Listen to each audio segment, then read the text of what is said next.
How in the several months of meetings behind the scenes with China did you bring up some of those very contentious issues, such as the use of forced labor in Xinjiang for building solar panels?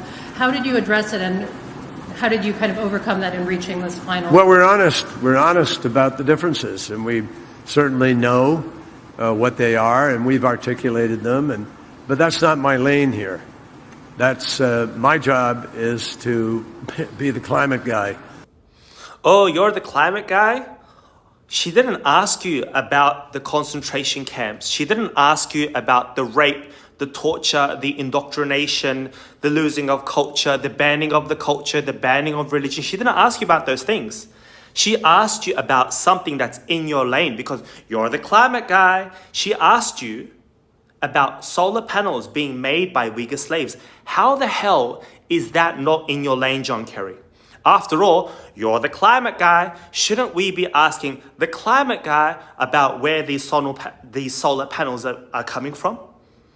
I mean, everyone knows that you're trying to make a deal. You're trying to work with this genocidal, murderous regime to fight against climate change. No one's telling you to bring up the genocide that's been going on.